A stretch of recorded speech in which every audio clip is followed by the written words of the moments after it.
Hello everyone, and welcome to today's discussion regarding insulin and glucagon. This week we have been studying the effects of the body's hormones and the hormone coupling systems that allow our bodies to maintain homeostasis. Insulin and glucagon are both important in our everyday function and each produce different results when they act upon their target organ. We will begin our discussion with insulin, where it is secreted from, why it is secreted, and what effects it has on the body. We will also discuss what can go wrong if there is a deficiency or overabundance of this hormone in the body. Next, we will discuss glucagon, its functions in the body, how it relates to insulin, and how the body responds when there is too much or too little of the hormone. Lastly, we will take a brief look at research that was conducted on these hormones. If you are ready to learn about the importance of the hormones, insulin and glucagon, then let's begin. Insulin is a hormone that is secreted by the beta cells of the pancreas. It plays an important role in the metabolism of carbohydrates, fats, and proteins. When these molecules are in the bloodstream, such as after eating a meal, insulin promotes the absorption of these molecules and their conversion into their energy components, glycogen, triglycerides, and protein, and prepares them for storage. It does this by either altering the transport of these specific nutrients into cells, or by altering the activity of enzymes that are involved in these specific metabolic pathways. Let's discuss how insulin affects each of the macromolecules mentioned. There are 4 effects that insulin exerts that allow for the removal of glucose from the blood with the promotion of carbohydrate storage. As we mentioned, insulin facilitates the transport of glucose into most cells in your body. It does this through the recruitment of glucose transporters, which are plasma membrane carriers that passively facilitate the diffusion of glucose across the plasma membrane. When insulin binds to one of the receptors on a target organ, the glucose transporters are inserted into the plasma membrane. This increases the cell's ability to take in glucose 30-fold. When insulin decreases in the system, the transporters are retrieved and returned to the intracellular pool of the cell. Insulin inhibits the process of glycogenolysis, which is the breakdown of glycogen into glucose. To further reduce the amount of glucose in the blood, it stimulates the process of glycogenesis, the production of glycogen from glucose. Insulin also inhibits gluconeogenesis, which is the conversion of amino acids into glucose. This process takes place in the liver. Insulin affects fat as well. Some of these effects include the enhancement of entry of fatty acids from the blood into the adipose tissue, the transport of glucose into the adipose cells, and the promotion of chemical reactions that use glucose derivatives and fatty acids for the synthesis of triglycerides. Insulin also inhibits the process of lipolysis, the breakdown of fats into fatty acids. Proteins are also affected by insulin. It lowers the levels of amino acids in the blood by inhibition of the degradation of proteins, as well as promoting the active transport from the blood into the muscles and other tissues of the body. As you can see from this picture, there are many different factors that influence the amount of glucose that is in the bloodstream. As I am sure most of you know, blood glucose increases after the ingestion of a meal. The nutrients are absorbed into the bloodstream by the digestive tract. Blood glucose can also be increased through the processes of glycogenolysis and gluconeogenesis. which we have already briefly discussed. As well as the insulin-mediated transport into the cells, blood glucose can also be decreased through urinary excretion. The primary stimulus for the release of insulin by the pancreas is an increase in blood glucose. The picture presented walks us through the excitation-secretion coupling that leads to the secretion of insulin. Let's walk through it together. Glucose diffuses into the beta cell via the GLUT2 transporters. Once inside of the cell, it immediately undergoes phosphorylation to become glucose 6-phosphate. The glucose 6-phosphate is then oxidized by the beta cell to produce ATP. This ATP binds to receptors on the ATP-sensitive potassium channel, closing it. With the channel closed, the potassium permeability decreases and depolarization occurs, leading to voltage-gated calcium channels to open. Calcium enters the cell, stimulating the exocytosis of vesicles containing insulin. The insulin is then released.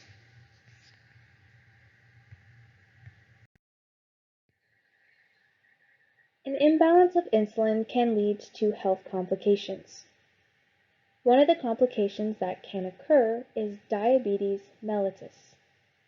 This condition is the most common of all endocrine disorders and is characterized by the body's impaired ability to produce or respond to insulin. Since insulin is the only hormone capable of reducing blood glucose, one of the main symptoms is elevated blood glucose levels. Individuals with this condition also produce a large volume of urine. Due to the body trying to remove the excess glucose, the urine of an individual with diabetes mellitus is sweet. There are two types of diabetes mellitus. Type 1 is characterized as the lack of insulin secretion by the pancreas. Type 2 is characterized as the reduced sensitivity of the target cells to insulin. Insulin secretion in this case could be normal or even increased, but the body is unable to respond to it. As you can see from the chart, the processes that are usually inhibited by insulin continue to occur, further increasing blood glucose. The excess glucose can lead to a variety of complications in other organs of the body that, if not treated, could potentially lead to death. An individual with regularly functioning receptors can also become ill if there is an overabundance of insulin being released into the bloodstream. This is considered hypoglycemia and is the opposite of diabetes mellitus. This is a condition in which the blood glucose is too low. This condition is also dangerous since the primary nutrient for the brain is glucose. If there is a deficiency of glucose in the blood, the brain can starve. The main symptom of this condition is depressed brain function, which, if not treated immediately, could progress to unconsciousness or even death. Now let us switch gears to the other hormone of our hormone coupling system, glucagon. Glucagon is a hormone of the alpha cells of the pancreas that opposes the actions of insulin. Rather than inhibit, glucagon stimulates the processes of glycogenolysis, gluconeogenesis, lipolysis, and protein catabolism. It also inhibits glycogenesis, protein synthesis, and triglyceride synthesis. As you can see, glucagon has the reverse effects that insulin has. Glucagon is known as the hormone of fasting since it promotes the release of glucose into the bloodstream in between meals. It is secreted during the post-absorptive state. As the body's glucose is depleted, glucagon secretion is increased to increase the levels. As you can see from this picture, insulin and glucagon possess a very important negative feedback relationship that is responsible for the homeostasis of blood glucose in the body.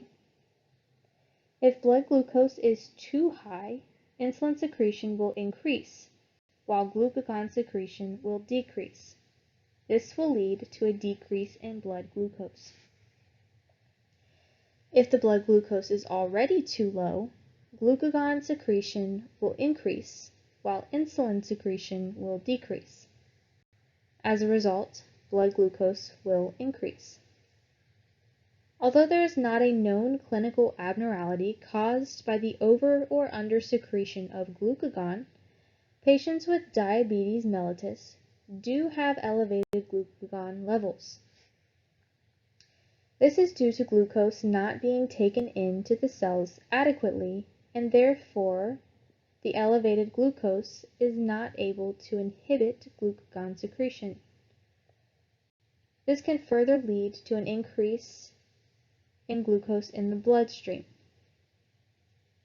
Due to this, patients with diabetes mellitus are typically treated with a combination of insulin and somatostatin therapy.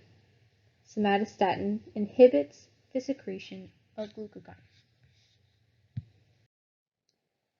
Let us briefly look at research that has been conducted on the subject of glucagon. Researchers have been conducting studies to find a treatment for the younger population suffering from severe hypoglycemia. They have developed a relatively non-invasive method that uses a nasal powder to administer glucagon rather than a needle. Upon administering the glucagon powder to the nasal passageways, the patients showed an increase in their glucagon concentrations. There was one failed test, which was believed to be due to the individual blowing their nose right after insertion. This article is just one of the medical studies and discoveries that pertain to hormones. This concludes our discussion today of the hormone coupling system of insulin and glucagon.